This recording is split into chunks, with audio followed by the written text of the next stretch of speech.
नमस्कार साथियों और प्यारे बच्चों, स्वागत है आपका मेरे चैनल में। हम कक्षा 8 के प्रश्नावली 10.2 के प्रश्न नंबर 2 तक कर चुके हैं कंप्लीट। आपको वीडियो प्लेलिस्ट में मिल जाएगी या वीडियो का लिंक हमने डिस्क्रिप्शन में दे रखा है। आज हम शुरू कर रहे हैं प्रश्न नंबर 3 का पहले भाग से शुरू करेंगे और इसको इसी वीडियो में हम पूरा कंप्लीट कर देंगे। तो पहला प्रश्न दिया गया है इसमें 1 माइक्रोन बराबर 1/10 लाख मिलियन के बराबर होता है। यानी कि 1 माइक्रोन जो होता है वो 1 मीटर के, यानी कि 1 मीटर कुछ इतना ही होता है, थोड़ा इतना होता है। और 1 मीटर के हम अगर 10 लाख हिस्सा बना दें मेरे दोस्तों, तो 1 माइक्रोन उसके बराबर होता है। समझ में आ गया? तो ये आपको पता नहीं, ये तो अगर आपको पता चले भी ठीक है, नहीं भी चले कि कितना छोटा होगा, लेकिन हमको इसको क्या करना है, एक मानक रूप में व्यक्त करना है। ये सामान्य रूप में दिया गया है, यूजुअल फॉर्म में दिया गया है, तो इसको हमको स्टैंडर्ड फॉर्म में क्या करना है, व्यक्त करना है, स्टैंडर्ड फॉर्म में इसको लिखना है। तो हम जो है कि पिछले एक्सरसाइज में और इससे पिछले प्रश्नों में हम जो है कि इस प्रकार के बहुत सारे प्रश्न कर चुके हैं, तो ये प्रश्न हमारे लिए आसान होने वाला है। तो इसका हम अगर उत्तर लिखें, इसका सोल्यूशन करें हम, अगर हम इसका उत्तर लिखते हैं मेरे दोस्तों, तो क्या होगा, सबसे पहले 1 माइक्रोन क्या होगा, 1/10, 1 की 10 की घात कितनी हो जाएगी, 1 2 3 4 5 6। क्या लिख सकते हैं हम इसको, 1/10 की घात कितने जीरो है, 1 2 3 4 5 6, तो 10 की घात क्या है यहाँ पे 6। इसको ऐसे लिखते हैं मेरे दोस्तों। अब हमको क्या करना है, स्टैंडर्ड फॉर्म में लिखने के लिए, मानक रूप में लिखने के लिए, अगर घात हमारे बेटे में है, 10 की घात क्या है, ये 6 है, 10 रेज टू दी पावर क्या है, ये 6 है। और इसको अगर हम इसके नोमिनेटर में लेके जाते हैं, इसके अंश में लेके जाते हैं, तो जो ये घात होती है इसकी, ये क्या हो जाएगा, ये माइनस में चला जाएगा। तो इसको हम लिख सकते हैं 1 गुणा गया, जो ये 10 की घात क्या हो जाएगा, ये -6 हो जाएगा।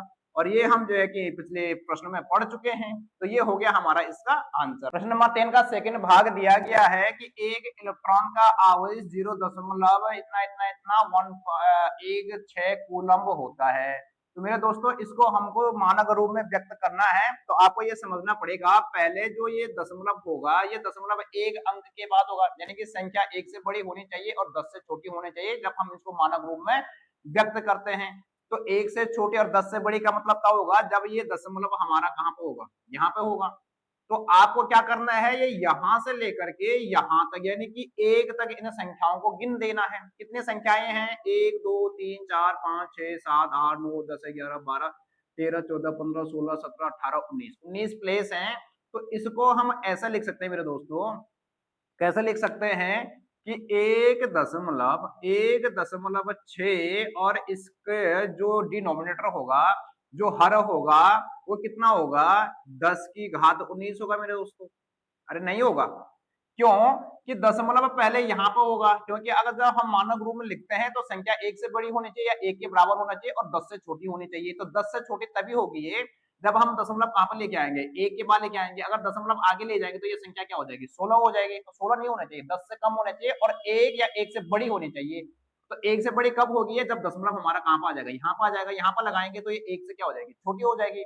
तो इसका मतलब यह है कि पहले ये संख्या ऐसी रही होगी, क्योंकि अगर ये 1 के पीछे 19 जीरो होंगे इसके बट्टे में, तब जाके तो ये दशमलव जो है कि इधर खिसक गया होगा, यानी कि बाएं तरफ बाएं स्थान पर खिसक गया होगा।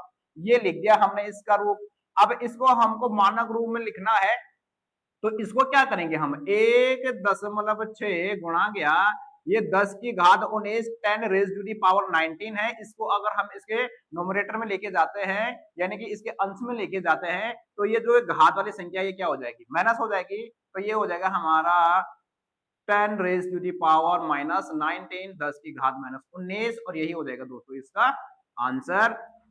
नेक्स्ट क्वेश्चन है इसका, जीवाणु की माप 0.0000005 मीटर है। तो दोस्तों आप जानते हैं हमको ये दशमलव कहां पर लेके जाना है, यहाँ पर लेके जाना है।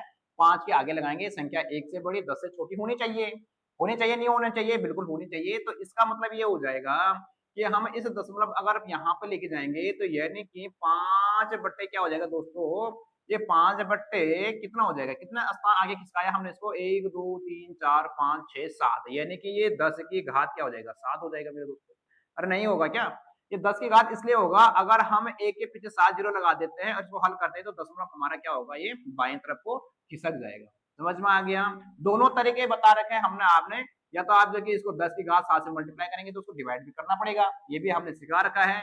तो अब आपने बहुत सारे क्वेश्चन कर दिए हैं, तो हम इसका जरा शॉर्टकट में इसको क्या कर रहे हैं, हल कर रहे हैं।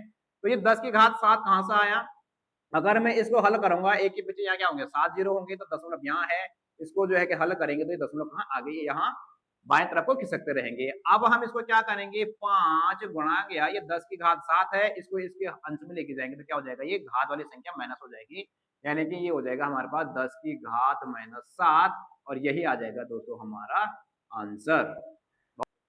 फोर्थ पार्ट है मेरे दोस्तों इसका, पौधों की कोशिकाओं की माप 0.0000127 मीटर है। तो आप जानते हैं हमको ये 0.5 खिसका के लिए लेके जाना है, संख्या 1 से बड़ी होनी चाहिए और 10 से छोटी होनी चाहिए, मतलब 0.1 के बाद लेके जाना है हमको। तो 0.1 के बाद लेके जाने के लिए ये संख्या पहले कैसी रही होगी, ये संख्या ऐसी रही होगी कि 1.275 बटे ये दशमलव यहां से यहां किसका रखा है, तो इसका मतलब कितना स्थान हो जाएंगे यहाँ से 1 2 3 4 5, यानी कि 10 की घात दोस्तों ये 5 होगा।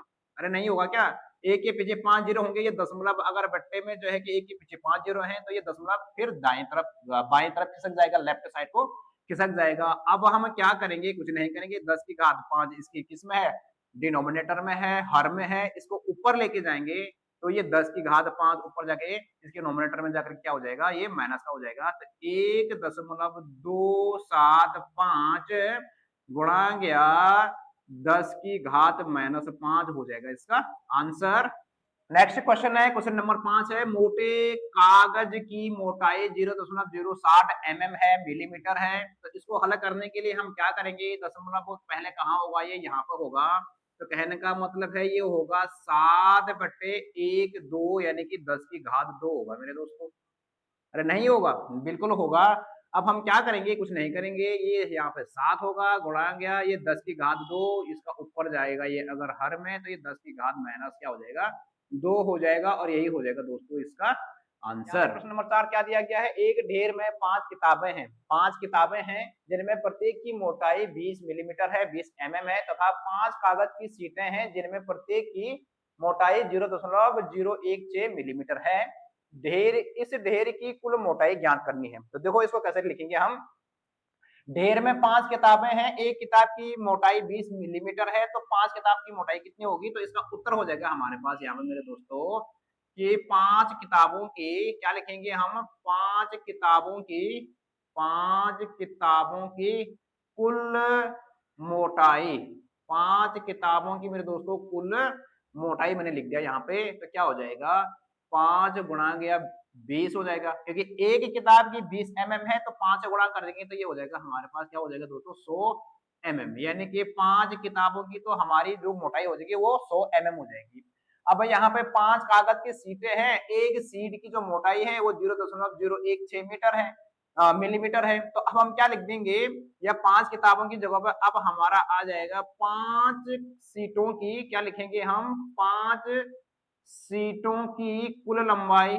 तो जो 5 सीटें हैं, 5 सीटों की कुल जो मोटाई हो जाएगी मेरे दोस्तों, लंबाई नहीं हो जाएगी, मोटाई जो हो जाएगी, तो क्या करेंगे हम, 5 गुणा गया एक सीट की मोटाई है 0.016, तो इसको मल्टीप्लाई करेंगे तो 5 छक्के कितना हो जाएगा 23, हमारे पास हासिल 3 आ गया, कैरी 3, 5 गुना 5, 5 3 क्या हो जाएगा 8, और 5 जीरो क्या हो जाएगा, यहाँ पे 0 हो जाएगा, यहाँ पर दशमलव आ जाएगा, और यहाँ पर 0 ये क्या हो जाएगा हमारा mm हो जाएगा।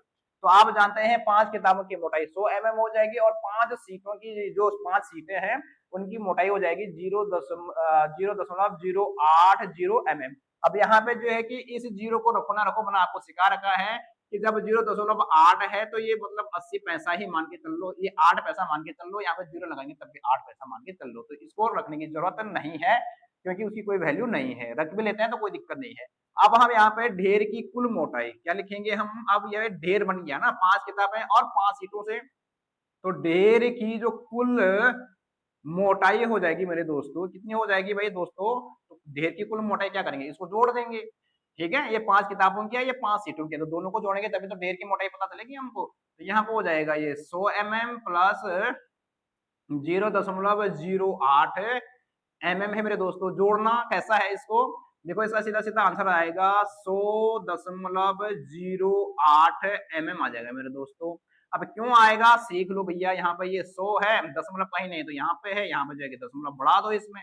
अब दशमलव के नीचे दशमलव रखना है, यहाँ पे 08 है, यहाँ पे 0 है, तो 8 को 8 हो जाएगा, 0 को 0 हो जाएगा, दशमलव की जगह दशमलव 001, तो यानी कि 100.08 mm। समझ में आ गया, जोड़ना भी आ गया आपको।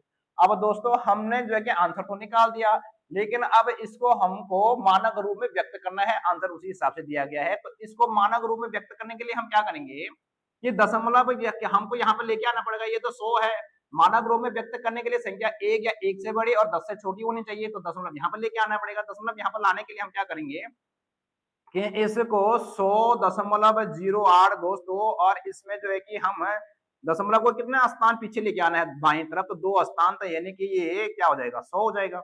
2 जीरो से दशमलव यहाँ खिसक जाएगा। अगर यहाँ 100 है तो दोस्तों यहाँ पे हमको क्या करना पड़ता है, 100 से इसको मल्टीप्लाई भी करना पड़ेगा। ऐसा क्यों करेंगे, 100 से 100 कट जाएगा तो संख्या वही रहेगी, संख्या में कोई अंतर नहीं आएगा। तो इसको इससे हम अगर हल करेंगे इसको, तो जो ये डिवाइड में है 100, इससे ये दशमलव यहाँ खिसक जाएगा, तो क्या हो जाएगा, ये 1.0008 हो जाएगा मेरे दोस्तों। अब ये 100 है, तो इसको हम क्या लिख सकते हैं, इसको लिख सकते हैं हम 10 की घात 2 10 रेज़ टू दी पावर 2, यानी कि 10 10 की 100, और यही हो जाएगा दोस्तों हमारा आंसर। अतः ढेर की जो मोटाई होगी वो 1.0008 गुणा गया 10 की घात 2 होगी।